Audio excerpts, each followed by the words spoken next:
Fala aí pessoal ligado aqui no canal da FMU TV, você está em mais um Depois da Aula e eu sou o seu apresentador Arthur Silvestre. O programa de hoje é com o professor Thiago Venanzoni, doutor pelo programa de pós-graduação em Meios e Processos Audiovisuais, além de docente nos cursos de Rádio, TV e Internet, Produção Audiovisual e Produção Multimídia e cofundador do Estúdio Barbante. O tema de hoje é sobre serviços de vídeo sob demanda, coletivos e a circulação audiovisual de obras brasileiras. Professor, muito obrigado por estar aqui com a gente hoje. Eu que agradeço, Arthur, o convite. Espero que a gente tenha uma boa conversa hoje. A gente vai começar falando um pouco aqui sobre uma pesquisa que foi realizada em 2020, da empresa Nielsen Brasil, que revelou que o consumo de streaming já é hábito para a maioria dos brasileiros, mais da metade dos brasileiros, e especialmente na época da pandemia, que o pessoal ficou muito tempo em casa assistindo um monte de filme, etc. Você acha que o consumo de obras nacionais durante esse tempo ele aumentou? Aumentou, muito também em função, né, do uso das plataformas, do stream, mas também da TV aberta. Em comparação, não sei se está nesse estudo da Nielsen, mas em comparação a anos anteriores, a TV aberta ela teve até um pequeno ganho de audiência do que ela estava tendo, com a queda da audiência. Porém, não só isso explica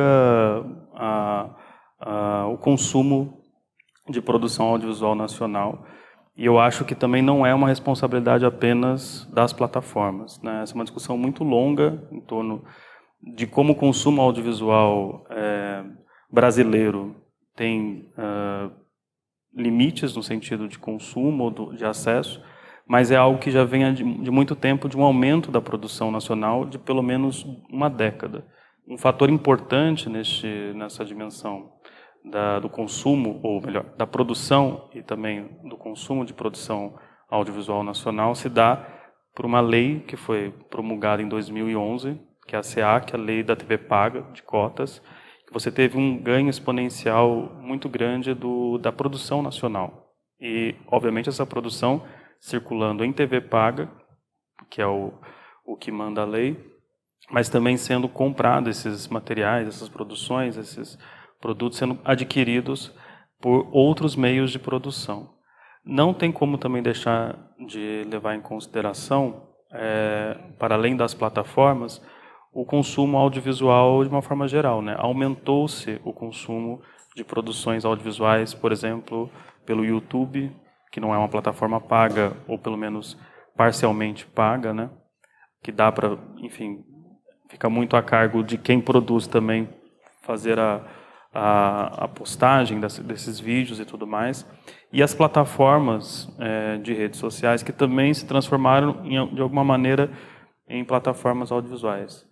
Isso expandiu bem timidamente, mas teve um aumento de produções também dentro desses espaços, né? É possível ver, por exemplo, no YouTube um aumento de produções independentes ou produções que estão fora ou estavam fora de um certo mercado de produções nacionais. Então são vários fatores que vão ali sendo incorporados para a gente pensar nessa progressão do aumento das produções e das circulações e, enfim, da audiência de produções nacionais. Um desafio bem grande assim há algum tempo é a formação do público, né? Como que a gente pensa a ideia de formação do público nacional? Não é verdade dizer que o brasileiro não gosta de assistir produção nacional, porque as telenovelas sempre foram um espaço em que o brasileiro se sentiu representado, sentiu ali parte, né? E é uma produção audiovisual talvez a mais importante nossa. Mas essa ideia de formação de um público, por exemplo, de cinema, um público de outros gêneros, é uma questão que sempre se coloca. Isso está há pelo menos 20 anos, desde a fundação da Agência Nacional de Cinema, da Ancine, como um debate. Então, várias iniciativas já foram tomadas e isso, de alguma maneira, expandiu esse resultado que a gente tem aí em torno não só do acesso às plataformas, mas também do consumo audiovisual brasileiro. Falando um pouco dos fatores que você citou, você acha que todos os serviços de streaming em geral, eles auxiliaram na circulação dos filmes, ajudou a chegar em mais gente, as produções? Então, tem muita, como eu posso dizer assim, tem muita, assim, uma coisa meio idílica que se coloca em torno das plataformas, assim. As plataformas, elas são produtos comerciais, assim.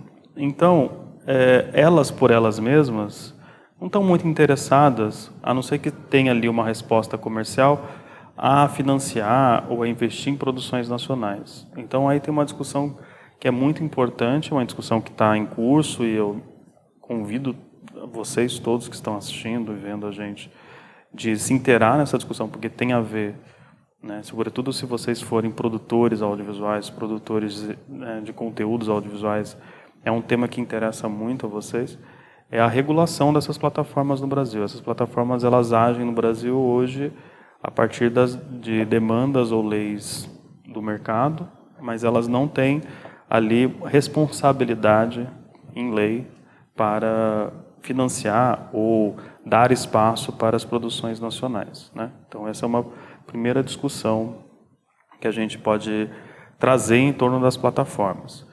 É evidente também que durante esse momento de pandemia, né, desde 2020 para cá, as plataformas, elas, por interesse delas também, em torno dessas produções, elas mobilizaram o mercado audiovisual, né? Então, se tem notícia e se viu muitas rodadas de negócio, pitchings, ocorrendo para a compra de formatos originais, de produções originais, para que essas plataformas pudessem produzir e, enfim, colocarem essas produções no seu catálogo, né? Isso foi um bom incentivador, num certo sentido, dessas produções nacionais, mas não responde às demandas principais. Então, o que eu advogo, e eu tenho pensado bastante a respeito disso, é, de fato, de ter uma regulação dessas plataformas, como já acontece em outras partes do mundo. Então, por exemplo, a França, a Coreia do Sul. A Coreia do Sul, que é um lugar que todo mundo hoje coloca como um destaque em torno da produção cultural, a Coreia do Sul, há pelo menos 30 anos, 40 anos, ela já tem criado ferramentas institucionais, estatais, para chegar a este momento que ela está hoje, de difusão da cultura coreana, sul-coreana em todo o mundo, porque ela acredita que a produção cultural é um bem de commodity do país, e realmente ela tem razão, porque os últimos dados que eu obtive é que a produção cultural na Coreia do Sul corresponde a 30% do PIB, o que é bastante coisa. É como se fosse o nosso agronegócio, né? Só que eles não têm terras, eles não têm esses bens de commodity, de comercialização internacional, então eles investem na cultura. A gente não está divulgando um modelo sul-coreano no Brasil, mas a gente está tentando articular a responsabilidade que essas plataformas que estão no Brasil e estão sendo consumidas dentro do Brasil tenham em relação às produções nacionais, né? Então, uma lei de cotas, como foi feito, por exemplo, com as TVs pagas, TVs por assinatura, poderia ser um instrumento próximo para regulação dessas plataformas. E aí você tem alguns modelos internacionais para pensar, como eu falei, modelo francês, modelo sul-coreano, modelo da África do Sul, que são modelos interessantes nessa dinâmica. Então, acho que a discussão principal das plataformas, do ponto de vista da produção, é a gente parar e pensar o que essas plataformas podem contribuir mais, já que elas estão aqui no Brasil, se alocaram aqui no país, no que elas podem contribuir mais para a produção nacional e não restringir, de alguma maneira, essa produção.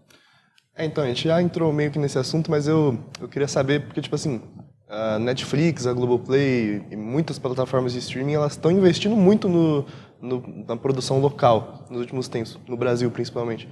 Mas, se você for comparar números, a quantidade de gente que aqui dentro consome a produção local é muito maior do que nesses países que já foram citados, como a Coreia do Sul, a França, etc. Você acha que... Quais são as medidas que devem ser tomadas falando de governo, de leis, de incentivo no Brasil? Então, são modelos de negócios diferentes dessas plataformas todas, né? Mesmo as plataformas gringas, né? Então, internacionais. A Amazon tem um modelo diferente da Netflix, que tem um modelo diferente da HBO. São modelos de negócios bem diferentes. E a Globoplay nem se fala, porque a Globoplay é uma plataforma brasileira. E por várias entrevistas e diálogos que podem ser vistos e acompanhados dos heads da Globoplay, o entendimento é que eles querem continuar sendo uma plataforma local. Eles não têm um projeto tão extenso de internacionalização. Talvez em algumas localidades onde tenha brasileiros também, mais brasileiros. Então, vai para os Estados Unidos, Portugal, né, que são locais que têm brasileiros morando para ser uma plataforma também de acesso a eles. Mas eles têm muito essa ideia de ser uma produção de conteúdos locais. É meio que o papel da Globo institucional mesmo, né, de investir em produções nacionais. E ela persegue isso também dentro da sua plataforma de streaming.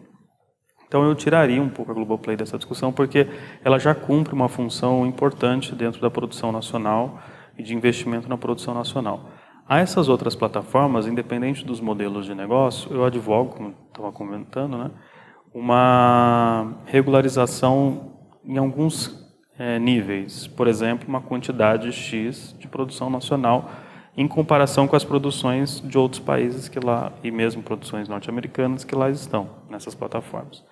Então, uma cota de porcentagem de produções nacionais. Então, para ter X produções, uma parte dessas produções precisam ser nacionais. Um prolongamento, uma continuidade dessas produções, né? Então, isso pode ser vinculado dentro do entendimento ou da obrigação que essas plataformas possam ter. Um modelo que é um modelo mais tradicional e que também é importante, é relevante dentro da produção é o recolhimento de imposto. Hoje você tem um imposto chamado Condecine, que é cobrado sobre todas as produções feitas no Brasil. E é cobrado também sobre transmissão, né, de alguma maneira. As plataformas não pagam esse imposto do Condecine porque elas não estão regularizadas. Então seria uma forma, por exemplo, de fazer uma cobertura de imposto para ser levado a um fundo, que é um fundo de investimento para o audiovisual brasileiro. Enfim, tem várias alternativas, só que isso precisa ser passado por uma construção de lei e uma aprovação, uma promulgação dessa lei. Então é um processo longo, né? Você primeiro tem uma grande discussão sobre quais são os modelos importantes ou possíveis dentro do Brasil, e depois você tem que, por exemplo, ter a aprovação de Câmara dos Deputados, Senado Federal, e aí tem um lobby gigante dessas majors, né, dessas grandes empresas, para tentar tirar alguns itens ou mesmo anular a lei, depois promulgação da presidência, da República, enfim, tem vários processos e é uma longa batalha, assim, né? É uma discussão como todas as outras discussões que tem como caráter o investimento em produção cultural no Brasil, né? Nesse caso, não é diferente também da produção audiovisual. Professor, mudando um pouco o foco aqui da conversa, vamos falar um pouco sobre os filmes independentes. Quais você acha que são as principais dificuldades que a gente encontra para fazer e para produzir filmes independentes hoje? Eu acho que a gente não tem, claro, dificuldades e tudo mais, mas até pegando um pouco o reflexo das produções internas dos alunos, das alunas aqui da faculdade,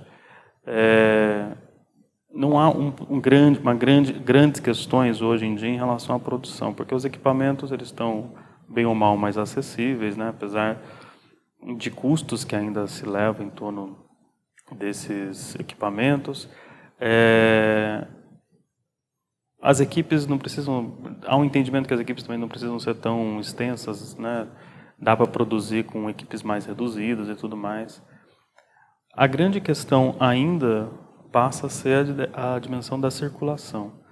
E aí eu fico pensando que apesar de a gente ter meios mais claros de como fazer, porque assim, se a gente pega, por exemplo, há 30 anos, qual era a forma de circulação de uma produção em curta-metragem, por exemplo? Você já assistiu filme em curta-metragem em cinema? Nunca acho. Então, as salas de cinema não eram espaço de curta-metragem, eram os festivais. A janela de exibição dos curtas-metragens eram os festivais. Às vezes festivais específicos, né, como a gente tem o Kinofórum, às vezes festivais de longa-metragem, mas que também tinha ali uma seção de curtas-metragens e tudo mais. Hoje, de alguma forma, você tem maneiras mais extensas, para além dos festivais. Você pode pegar seu curta e colocar no YouTube, você pode pegar seu curta e colocar no Instagram, você pode pegar seu curta e colocar na Twitch, né? Fazer um pouco essa ideia de colocar nas plataformas. Mas quem assiste a isso, né? Como é que isso circula? Ele está lá, mas quem vai lá buscar enfim, e ver, né? Então, acho que tem uma discussão que a gente precisa estar constantemente em elaboração, em reelaboração, como é que a gente pensa a circulação dessas produções independentes.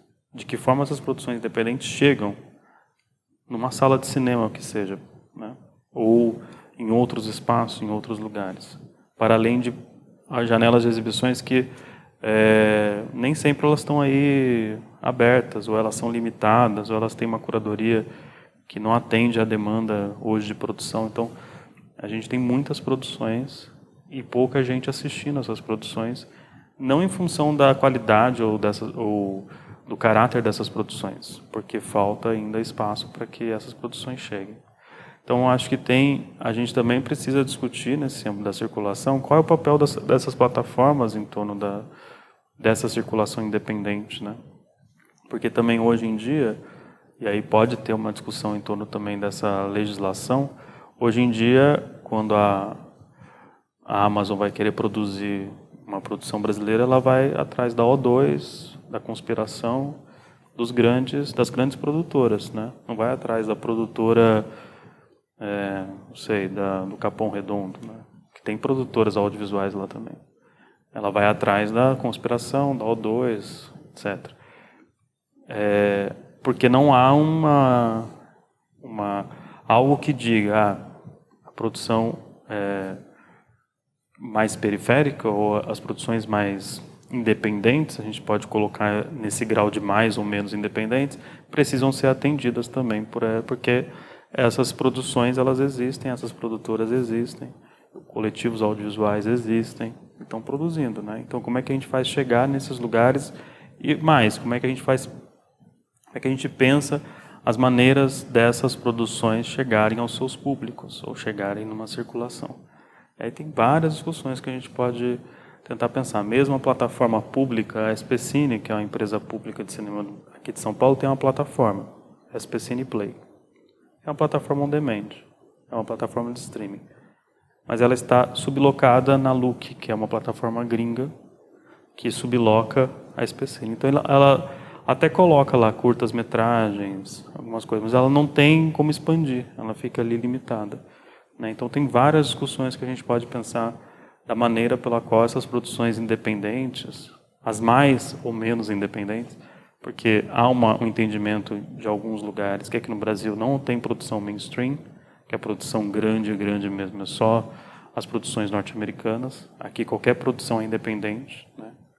Mas eu discordo um pouco disso, não concordo. Mas se a gente for colocar nessas bases, as produções mais independentes ou mais distantes deste público precisam ser também pensadas para ser incluída dentro desse circuito ou dessa circulação, né?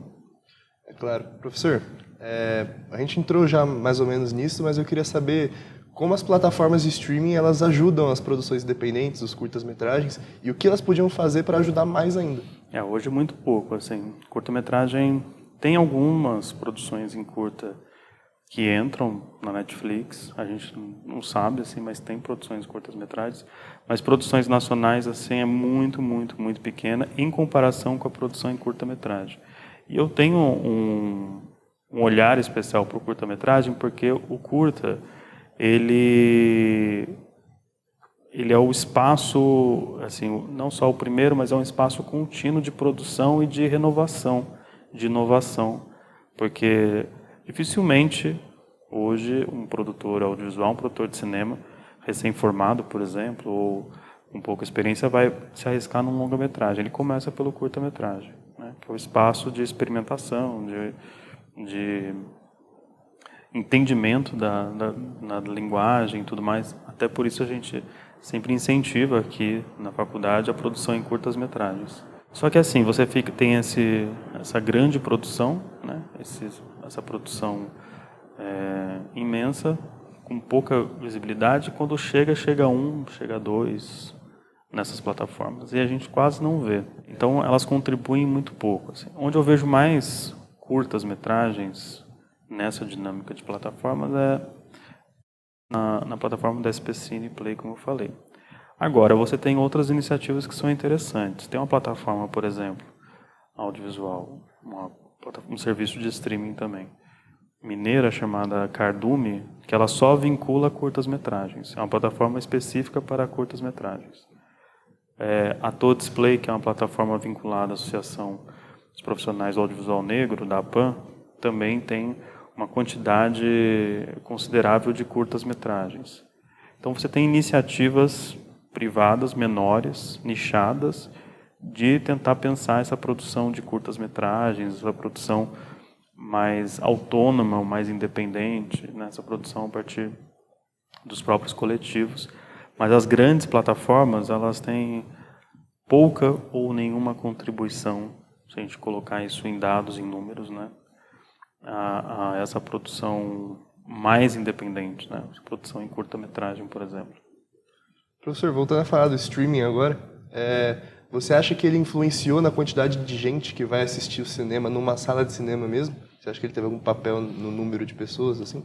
Eu acho, assim, tem muita discussão, né? De pensar o cinema meio como uma contradição ou que o streaming vai acabar com a sala de cinema, né?